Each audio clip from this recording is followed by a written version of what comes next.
Hello and welcome. Here we are again, and the topic today we are going to discuss is preliminary or pre-incorporation contract. As you might have remembered that this term was referred to even in earlier lectures. So, what is the nature of pre-incorporation contract or preliminary contract? Obviously, it is done by promoters with the third parties for and on behalf of company which is going to be incorporated. So here is the promoter and here is the third party. If you please recall, I told you that before the incorporation of the company, promoters are required to enter into some contract with a CA firm, with printers, with furniture supplier, with office equipment suppliers. Let's suppose they are entering into contract with third party. So this third party knows it very well that this pre-incorporation contract is being signed by the promoter, of course. However, the liability for the third party will have to be cleared by the company after incorporation. This is the crux. Contract is entered into between promoter and third party. Promoter is signing it because company is yet to come into existence. Company अभी person नहीं बनी है तो contract नहीं कर सकती, लेकिन जब कंपनी बन जाएगी तो यही कॉन्ट्रैक्ट थर्ड पार्टी और कंपनी के बीच में हो जाएगा। देखिए यहाँ एक पेच है, ये पेच बहुत बड़ा है। वो ये कि if you recall the role and status of the promoter, I told you that promoters stands in a fiduciary capacity with the company. तो promoters को सीक्रेट प्रॉफिट अर्न नहीं करना है। promoters को अगर कोई कॉन्ट्रैक्ट करना है किसी पार्टी के साथ, प्रमोटर का उसके साथ कोई रिश्ता है तो उस रिश्ते को प्रमोटर को डिस्क्लोज करना पड़ेगा। तो कंपनी बनने के बाद जब इस कॉन्ट्रैक्ट को अडॉप्ट करेगी तो कंपनी को ये एश्योरेंस होना चाहिए कि प्रमोटर्स ने इस कॉन्ट्रैक्ट में कोई बंगलिंग नहीं की है, कोई सीक्रेट प्रॉफिट नहीं कमाया है, या कोई ऐसा कॉन्ट्रैक्ट किसी पार्टी से नहीं किया है जिसके साथ उसका रिश्ता है और उसने डिस्क्लोज नहीं किया है। Therefore provisions of company law require that after incorporation this company will adopt this contract. How this company will adopt this contract? You see, after company comes into existence, there are mainly two bodies which can take decision for the company. One body you know is board of director. Board of director कोई भी decision लेते हैं अपनी board की meeting में लेते हैं। Second body you know is general meeting, meaning thereby meeting of shareholder, meeting of members. दोनों जगहों पे एक रिजोल्यूशन पास होता है जिसके माध्यम से डिसीजन लिया जाता है। कंपनी लॉ के प्रोविजंस का कहना है कि this pre incorporation contract will have to be ratified by the company. This contract shall be ratified by the company after incorporation in general meeting by way of ordinary resolution. Now you will ask what is ordinary resolution? What is general meeting?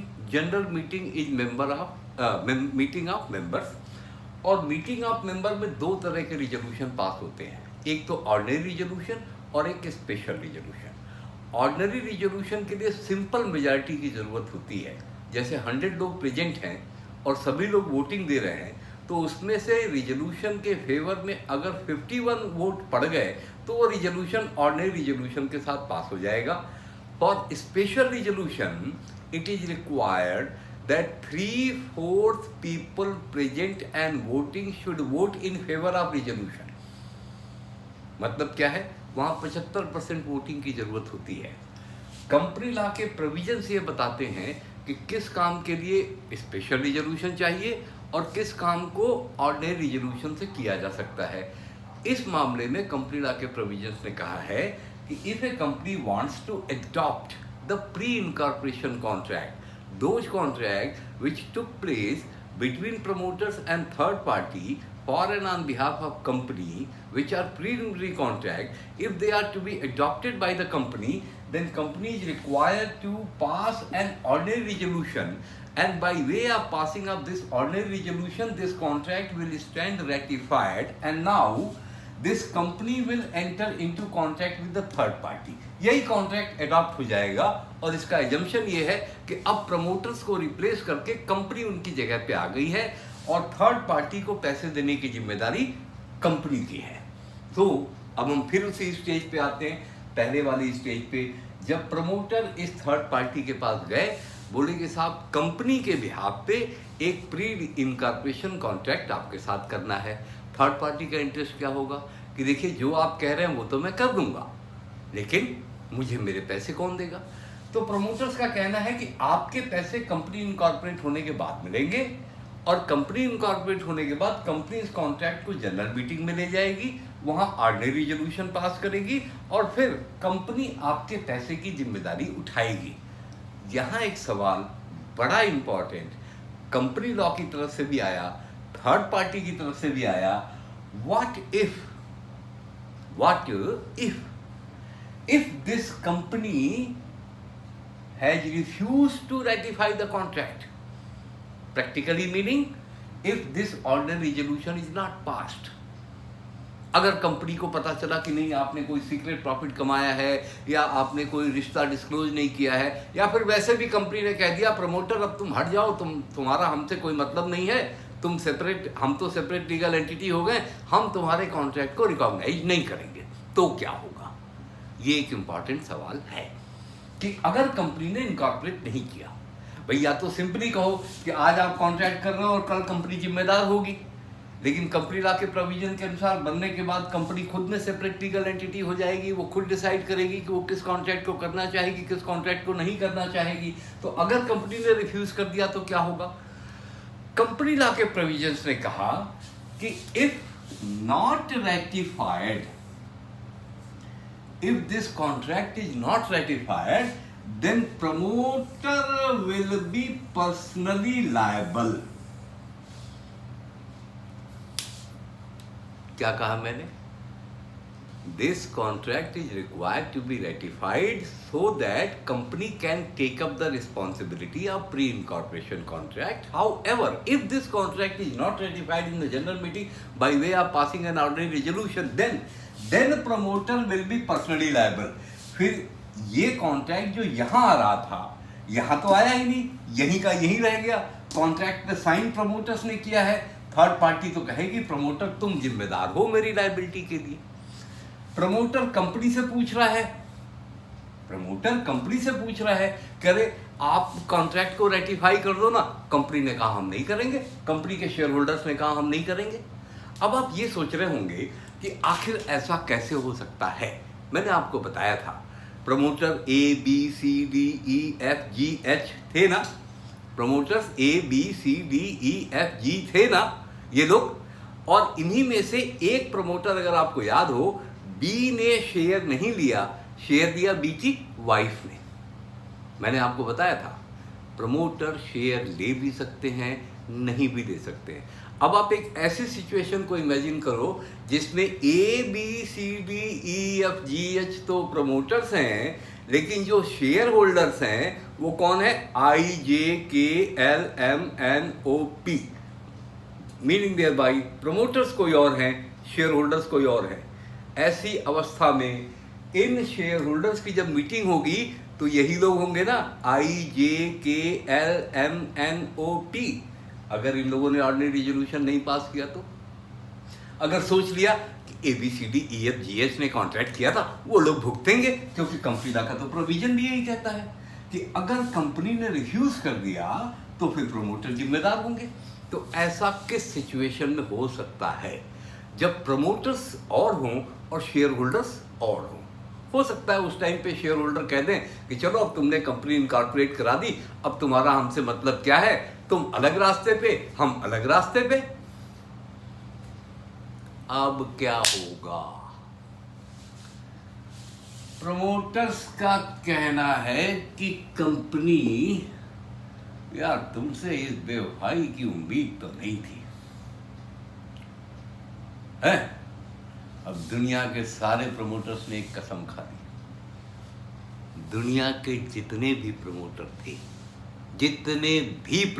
थे, सबने एक कसम खा ली, आज के बाद किसी company को इनकॉर्पोरेट कराएंगे ही नहीं। कंपनी तुम खुद बन के दिखा दो। ये प्रॉब्लम ज्यादा है कि अगर तुम बेवफाई करोगे बनने के बाद, तो हम पहली बात तो तुम्हें बनने ही नहीं देंगे। अब इसी सिचुएशन को पलट दीजिए कि जिस कंपनी में प्रमोटर्स और शेयर होल्डर सेम होंगे, वहां ये समस्या नहीं आएगी, वहां रिजोल्यूशन पास हो जाएगा। ये समस्या उसी कंपनी में आ सकती है, लीगल फिक्शन ये उसी कंपनी में आ सकता है जहां प्रमोटर्स कोई और हो, शेयर होल्डर्स कोई और हो। जनरली तो प्रैक्टिकल लाइफ में होता ही है कि प्रमोटर वही होते हैं जो शेयर होल्डर होते हैं, लेकिन अगर प्रैक्टिकल लाइफ से हट के बिल्कुल स्ट्रिक्ट लीगल सेंस में देखें तो ये संभव है। और यही उन प्रमोटर्स ने कसम खाई कि अब कोई कंपनी इनकॉर्पोरेट नहीं कराएंगे, कर लो जो करना है। न कंपनी बनेगी, न प्री इनकॉर्पोरेशन कॉन्ट्रैक्ट होगा, न तुम रेटिफाई करने से मना करोगे, न हमारे ऊपर जिम्मेदारी आएगी। यहां पे आया एक एक्ट, शायद आपने नाम सुना होगा इस एक्ट का। उस एक्ट का नाम है स्पेसिफिक रिलीफ एक्ट। यहां लिखता हूं स्पेसिफिक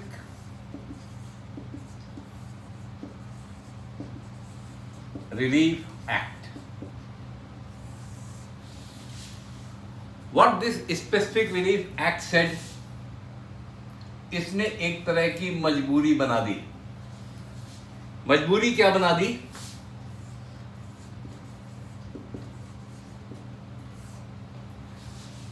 ऑब्जेक्ट की मजबूरी बना दी।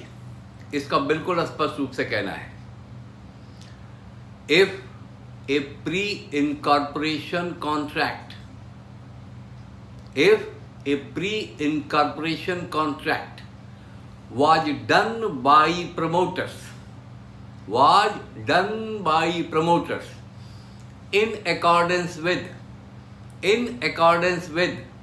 objects of the company and